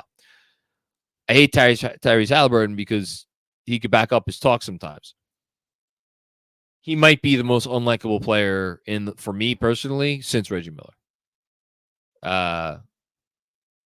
I want Tyrese Halliburton to do nothing but lose games for the rest of his career. Preferably against the Knicks, but I don't really care who he loses games against. Thanks, Charlie Boy Third. Sam Garcia's dad with another one. You got some meaningful Burks minutes. Yes. Happy birthday, J-Mac. KFS makes the wins better and the losses more bearable. Cheers. I don't know that I'm doing a great job making this loss bearable tonight, if I'm being honest. It was just it was a tough one. I mean, I've said that how many times? It was a tough one. But you move on. Thank you, Ray. And thank you for the birthday wishes. Vince N. What's going on, Vince? Thanks for the generosity. Happy birthday, John. We are 6-3 thus far in the playoffs. 3 losses, including Embiid going for 50, Maxi's 40-footer, and a 30-footer tonight. Have to think we win 2 of 4. This team is overtaking 99 is my most favorite. I think that logic checks out to me. To think that, and again, OG is very important for them. I do not want for a second to diminish the impact and the importance of OG Anunoby. But this team managed by hook or by crook to go OG Anunoby. How many games did he miss after January 27th? Like 30, right? He missed about 30 games or whereabouts. The Knicks were an above 500 team during that stretch. Now, they faced some pretty bad teams during that stretch, but they also faced a lot of good teams during that stretch. And they managed to keep their head above water. It's effectively, you're asking them to win 2 of 5 without OG, and OG might not be out for all 5. So I still like our chances. Thanks, Vince. And as you pointed out, by the way, it's taken a lot to beat this team in any game this postseason. All right, the main connects. Heard rumors about Booker. Give me Devo all day, though. Don't pay attention to any of that stuff. Suns just fired their coach. That's their move for the offseason. Thanks, the main connects. Hush with another one. Goes to show how hard it is to win up 2-0. Denver's beating Minnesota. The fact that it went down to a Nemhard prayer, I like our chances a lot. Yeah, I mean, you would have loved the prayer not to be answered. As far as Minnesota at home right now, they are down by 20 with 7 minutes left to go in the third. So very big-time response from the Denver Nuggets. Completely turns this series on its head. We'll see if they can finish it off. A lot of game to go, but big-time response from Denver. And, yeah, it's really hard to win Game 3 when you're up 2-0 against a good team. And the Pacers right now are a good enough team to be in the conversation with this version of the Knicks, even though I think the Knicks are better. Thanks, Hush. Zayad Rahim. What's going on, Zayad? Happy birthday, John. Thank you, my man. Wish they could have pulled it out for you. Look. Win some, you lose some. This one hurt. Silver lining, the reemergence of Burks. Knicks in 5. You'd love to be able to get more of the same from Alec moving forward. I think the fact that, he didn't look like a zombie out there, taking egregious shots, not knowing, running around like a chicken with his head cut off on defense, like he has for a lot of the season. It's all super encouraging. That's the dude that they thought that they traded for, who was going to play a big role. If he can give you 20 good minutes, if he could give you 20 good minutes a night, even if he could give you 15 good minutes a night moving forward, that's so big. So I completely agree. I probably should have made a bigger deal out of that at the outset, but yeah, it's a big deal. Thanks, Zayad. Hutch Zoo with another one. OG traveling with the team. Can I take that as optimism? No, I think he traveled with the team because they want to continue giving him treatment that they could supervise. He's not playing in Game 4. So, yeah. Thanks, Hush. Sam Garcia, what's going on, Sam? Jalen Brunson is the first player in NBA history. Yeah, I saw New York Basketball tweeted that out. I retweeted it, but I'll read the stats since you have it up here. First player in NBA history to total 300 or more points, 70 more assists, and 20 or more threes through the first 9 games of a postseason. Deuce Pride talked about Andrew Nemhard's game-winning 3 and the rebound allowed before it. If we would have finished our defense, I think we would have went the other way. You know what you love to see? Every Knick player to a man is taking accountability for the loss. I wrote it today, I think, about Jalen Brunson specifically, but it's about this team too. Accountability is at the core of everything that they are. They hold each other accountable. They hold themselves accountable. Their coach obviously holds them accountable. They'll be ready to go for Game 4. That much I've zero doubt about. I don't think they're going to win, but they'll be ready to go. They're not going to be down about this. They know I think they know, much like Game 5 against Philly. I think the Knicks know that they should have won this game. Thanks, Sam. Catch 23. What's going on, man? Happy birthday, John. I was talking to two girls who were telling me how into foreplay they were.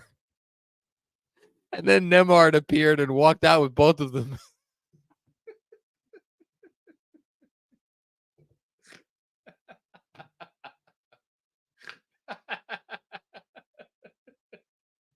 Oh, man. Oh, God. That's great. That's really good. That mother effer. That was fantastic. Thank you for that. I needed that. Needed that. Danny K. What's going on, Danny? Or maybe Dan New York K. Knicks could have won and they didn't. We'll be in the position again and we'll pull it off. I agree. Driving to Indy from Tennessee with Knicks fan friends for Sunday. We'll send them back to MSG to finish it off. Hashtag FMB'd. I love it. I love the attitude. I love the spirit. I love the enthusiasm. I love the confidence. I'm with you, man. I'm not going to sit here and guarantee that they're going to win on Sunday because, like, it's a close series. Teams are evenly matched right now for the most part, like even-ish. If they're in the position again, I think they pull it out. I think they will be in the position again. That's all there is to it. Thank you. Enjoy Game 4. Wish I could be there with you. The Plaid Unicorn. What's going on, Plaid Unicorn? Happy birthday, John. First time, long time. I feel a lot better going forward tonight versus after Game 5 last series. Deuce showing a pulse is huge going forward. Knicks in 5. Yeah, I mean, let's take a second to talk about Deuce here, because McBride. So coming into this game, hang on, I'm just pulling up the box score. So coming into this game, the last three games combined, Deuce McBride in about 40 minutes of play, actually a little less than 40 minutes. Deuce McBride was a minus 52 in less than 40 minutes. He scored 7 total points on 10 shots. He was 2 of 10 and got to the line 2 times, made 2 free throws. So 7 points, 2 of 10 shooting, got to the line twice. Minus 52 in about 40 minutes. Tonight, 10 points on 8 shots. Again, could be better, 3 of 8. Plus 11 in 29 minutes. That's you'd love maybe another 3 or 2 to go down, or another shot or 2 to go or 2 to go down. But those 29 minutes plus the 21 minutes you got from Burks. Now, one name we haven't really talked about tonight is Jericho Sims. Jericho Sims played 4 minutes in the first half. Didn't think he looked great. My guess is that Tibbs will give him another opportunity in the first half of Game 4. If he looks a little bit better, he'll extend it out. Maybe gives him some time in the second half. You'd like to have that. Another small thing, maybe not that small, but a significant thing.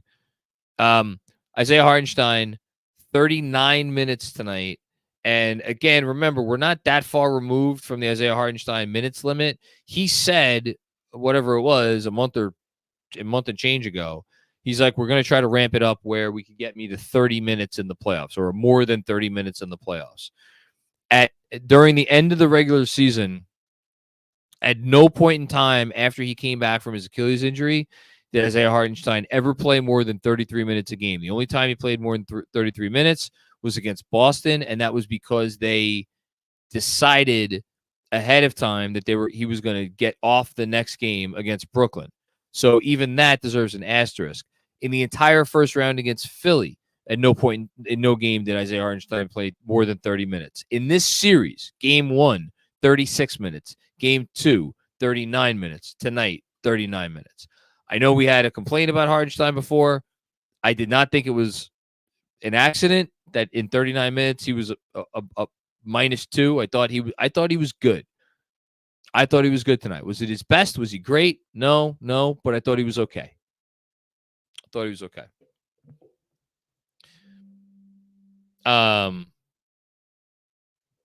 Thank you, Plaid Unicorn. Deepak Seshadri. Got my name perfect, by the way. Oh, that's great. By the way, the last name is tough, so appreciate you. I always try. I had a student earlier today call me Mr. McCree for reasons I can't fully explain. Nothing drives me more crazy when someone calls me Mr. McCree. So I try at the very least to get people's names right. So thank you, Deepak. With the current whistle, any adjustments can Brunson make versus Nesmith? Of course, you got to hit shots. You know what's funny? And this happens sometimes. I've been talking for an hour and 40 minutes, and then I'll think of something that was a thought I had during the game, but I didn't verbalize it. I thought it's kind of running together right now, but I thought at times, probably during the first half, maybe in the third quarter too,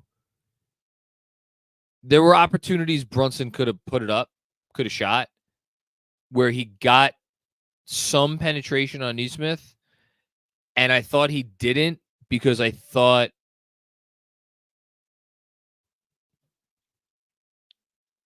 he like part of his calculation is always like, all right, am I going to draw contact? Okay. Is the contact going to be enough? Is the contact going to be enough to draw a foul? Like, he knew he wasn't drawing any fouls, and I think he was hesitant to put up shots because he's like, all right, if they're not going to call a foul on me, is this really the best shot that I could take? And then he would pass out of it. And like sometimes the Knicks would get some stuff, sometimes the Knicks would not get some stuff.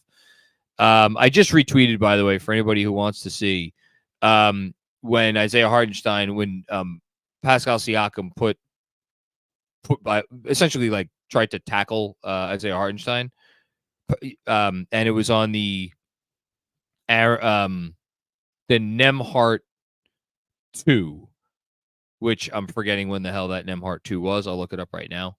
So if anybody wants to see that, and again, shout out to Kendrick Perkins who retweeted it. So what adjustments? I haven't answered your question yet. I don't know, man. I mean, there's the old play better adjustment. I think he needs, I mean, his lateral mobility was compromised tonight. His lateral mobility was very clearly compromised tonight. So I think improving his lateral mobility is the first adjustment. But that's not in his control. Better screens. Somebody brought that up earlier. Maybe set slightly better screens out on the perimeter. And like, I don't really know what else there is, because like Nesmith is a physical defender. I don't know, he's a great defender. And I think what you saw tonight was an example of someone who was not 100%. Because we know when Jalen Brunson's 100% and he has all of the mobility, when he has all of the tools in the tool chest, Aaron Nesmith doesn't have a chance against him. Tonight, Aaron Nesmith had a chance because it wasn't really Brunson, you know? So yeah, the Nemhart 2 was with just under 2 minutes to go. It put the Pacers up by 2. Yeah. Annoying. I wish I had more for you, Deepak. I think Brunson should be keep getting healthy. That's the biggest thing for me. Keep getting healthy. Thank you, Deepak. El Coriano 11. Would you rather run this team back again next year or go all in for a star trade and potentially lose Deuce, Randall, Mitch, and picks? Is continuity important? I think That's an impossible question for me to sit here and answer without knowing who the star is and what's the trade. I absolutely believe that continuity is important. Can I sit here and be like, Dante DiVincenzo and Josh Hart and are untradeable? Well, no, because no player in the NBA is untradeable. But I'll say this. Within reason, meaning like the sorts of deals that you would expect to be on the table, I would be extraordinarily hard-pressed to imagine a trade that would present itself where I would feel comfortable, at the very least, breaking up the Nova trio. Mitch is an interesting story because we talked about the Mitch thing the other day. So I'm not going to repeat what I said, which is basically like, if you're going to bring Hartenstein back and maybe you're going to bring Precious back and you feel pretty good about Sims' development moving forward and all that stuff, like, can you include Mitch in a trade? Yeah, I think you can include Mitch in a trade. Deuce is and then Randall obviously makes a lot of money, but again, what are you getting for Randall? So that's, again, it gets back to like, okay, well, who's the star? I need to see it. Also, like, but here's the other part. Randall's toughness and shot making, but toughness and physicality at the 4 is part of the identity of your team. If you send Randall out in a trade for a star wing, let's just say, for argument's sake, wing or guard, well, then all of a sudden it kind of changes the complexion of your team a little bit, because then it's like, all right, well, now OG Anunoby is going to be your starting 4. You're going to have whatever the wing is there, and you're going to have Brunson and DiVincenzo. But like, it changes who you are. Like right now, what the Knicks are, I mean, they're the best offensive rebounding team in the league. They're the most physical team in the league. They are, all of the things that we always constantly praise and everything. I'm not saying that there's not a world where they should not give a little bit of that identity back for talent that fits, but it really, they've earned the right to be picky, I'll say. Do I think the team is good? And then the last thing I'll say is, like, do I think the team with Randall, with OG, with maybe another piece that you swap Bogdanovich for or something, do I think that version of the team is big enough, is good enough to win a championship? I got to tell you, after what they've showed me through this playoff run, I'm not ruling it out. I'm not ruling it out. Thanks, El Coriano 11. Ben Kim Gervy, what's going on, Ben? Stories require attention, John. Here's some. Happy birthday, bro. Thank you. Your belief has been unwavering, Ben, and I want them to keep it going for you because I want to see you be right. That's it. I want to see you be right. Thank you. Here's Alex. The longtime KFS supporters are showing up. Not complaining, but that was a 6 foul on Siakam. Yeah, it was ridiculous. It was ridiculous. Like, come on. And there was a ref. I think there was a ref right there. If I'm not mistaken.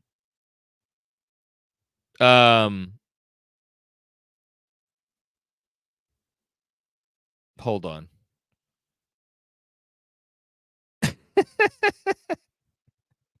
DJ Zulu with the tweet of the year. Go check my Twitter account for that. I just, hold on. I'm sorry. I'm looking up to see if there was a ref right there with the DiVincenzo thing. Sorry, with the Hartenstein thing.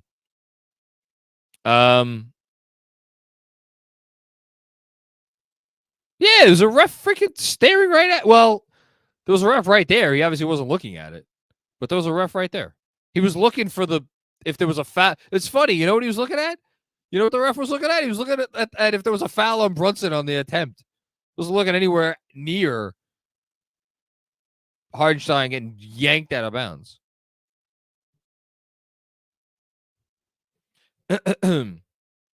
Anyway. Thanks, Alex.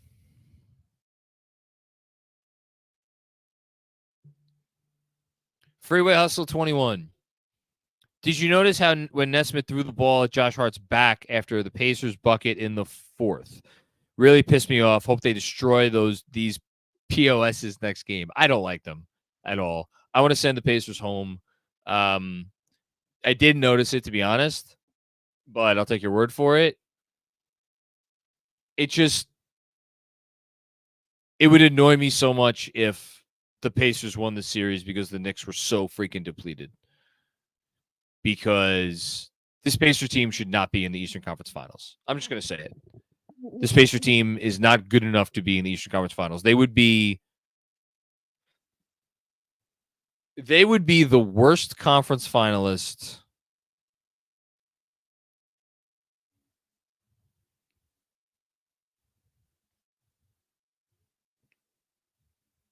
I don't know, man. A very long time. I would really have to go back and... There's not an obvious one that comes to mind.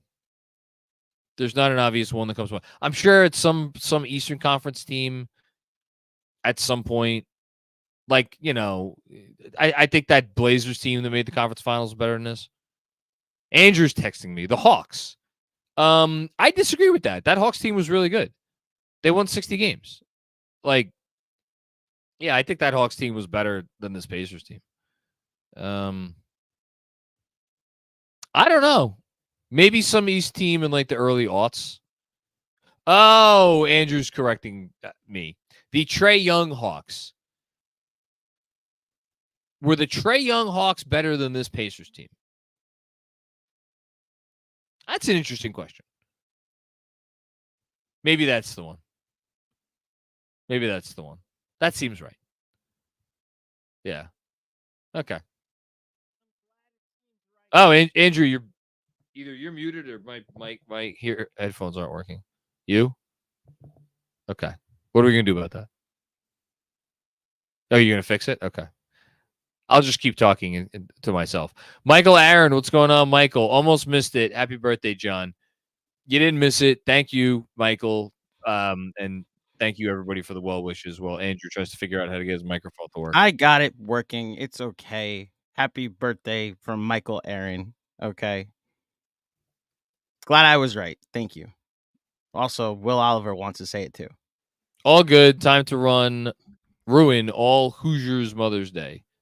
All Hoosiers Mother's Day. Oh, yeah, I got it. Yes.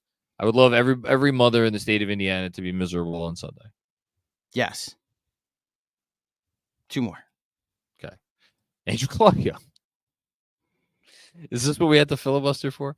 Happy birthday, brother. Stinks that they couldn't get this one for you. It's fine. I'm not that important.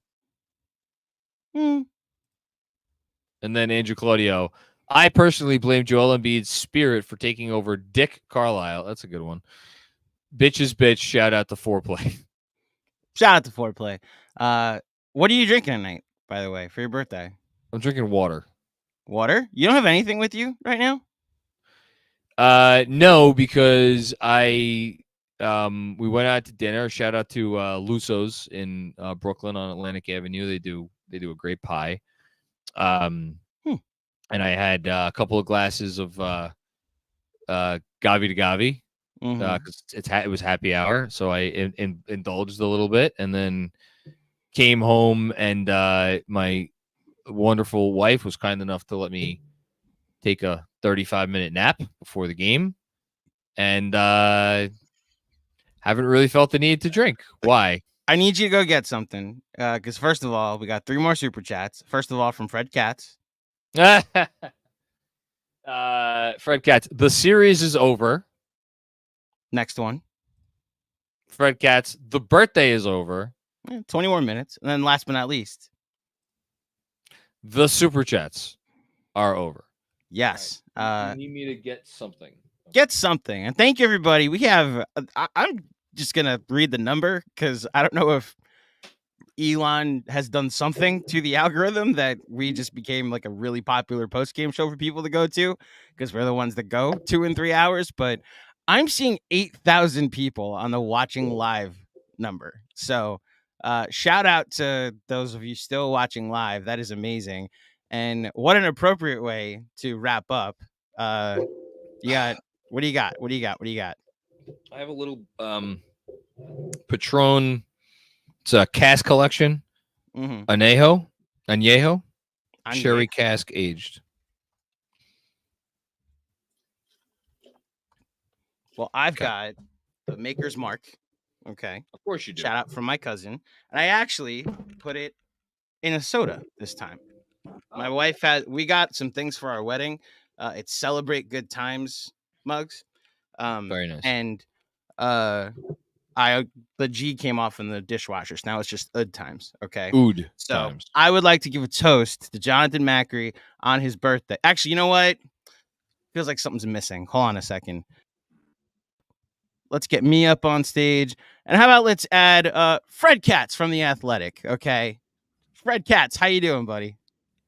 Did you have something in your mouth and I didn't give you a heads up appropriately? You didn't give me a heads up. I was okay. But that's I what have someone nothing said. in my mouth. Okay. Well, is it a Mike and Ike's? I had Mike and Ike's for the first time the other night. Yes, I and by the way, I would listen to that podcast between you and Vork where you just taste a bunch of sugary candy. That should be an episode of Cats and Shoot Tier. You know, there is some sort of candy convention going on. I'm not kidding. There's some sort of massive candy convention going on in Indianapolis. Of course there is. Like on the street that I'm on with all of the hotels in the Indiana Convention Center, and it's where the arena is. And there's some sort of massive candy convention. And I've wondered if Josh Hart is gonna seek it out. But there are like signs all over for it, signs for all of these candies all over the Indianapolis Convention Center. That's amazing. I mean, good for the candy people. Friday night candy conventions. They truly are not like us. Thank you, Fred, for joining for this toast. And before I think Fred froze. Is Fred frozen for you? He's on hotel Wi-Fi, so we'll bear with him. But before we do this toast, I'd like to add just a couple more people if possible. Mr. Yash Manjanith, John's friend from law school. Hey, Yash, how you doing, buddy? Oh, hey, Andrew. So John, we also tried to get Dean Wade to toast you happy birthday, but he's so a little great that busy Fred right is now. frozen for this too, because he can't fight perfect back. that Fred is frozen for this. He can't even defend himself. There you go, Fred. Leave and come back if you're frozen. Leave and come back. He needs you to defend him. St. Louis isn't that far from Indianapolis. That is true. It's only a 4-hour drive. That's right. Yes. And then to make sure we have the full family here, Kev will add you to the stage. What's up, Kev? Kev, thank you for holding it down tonight. Shout out to all the people at T Squared Social. We're gonna add Fred as soon as he gets back. This is the crew for you tonight, John. Happy birthday, my friend. It is great to know you. It is great to work with you. I'm sorry the Knicks couldn't do right by you tonight, but maybe the effort alone was enough to do right by John Macri. Let's add Fred back. Fred, we're officially doing the toast to John Macri on his birthday, ladies and gentlemen. Oh, To John Macri. lovely. Are you drinking anything? I have my water because water. I'm We'll take it. Salute. What, Yash? What are you drinking? This is the last of a bottle of Glen Kinchy 24, which was a limited release. 24. Kinchy. That sounds very nice and very expensive. Well, thank you for wasting some of it on me. Wait, Fred? I want to ask you before that we get the hell out of here. Are you writing a game story for tomorrow, or did you write it? Yeah, already? I'm working on it right now. Yeah. Okay, great. Give me your 30-second opinion on this game. Weird game. Game threes are weird. Grievances work. And He was getting mugged, right? He was kind of getting mugged. He was, but he did not have the burst Yeah, that he looks like when he's healthy. There were times where he got Miles Turner switched onto him and tried to go by him, and he couldn't do it. And I thought that helped a lot. He was getting mugged, but I honestly think credit to Neesmith. He recognized that he could mug him. Time. We brought Fred on to do your birthday, not a podcast. Okay. No, I want it. come on. He's gonna write he was about in it. the arena. He's gonna What write about it. Listen, It's gonna be terrible. For 30 seconds. That's it. And I timed all 30. You're good. You're good. One more super chat from Stephen A. Synth. Sick to my stomach in Tokyo and not from the Gyoza. Took a miracle from a semi-scrub who was 1 for 7. Knicks are the team most deserving of success in NBA history. Drowning my sorrows in ramen. We're drowning our sorrows in a birthday drink for Jonathan Backery. Right. Well, happy birthday, buddy. Thank you, Andrew. Thank you for doing this. Kevin, thank you for producing tonight. Yash, thank you for being my friend for many years, despite the fact that I am just merciless. But I'm that way with everybody. And Fred, just thanks for being Fred Katz. I don't really know what else to say about that. Happy birthday, John. Yeah, thank you. Thanks everybody, and most of all, thanks everybody for watching another post-game live stream. We appreciate everybody who takes the time to spend some time with us. Here's hoping that the Knicks could do a little bit better for all of the Knicks fan moms out there on Sunday. Until then, enjoy the rest of your weekend and peace out.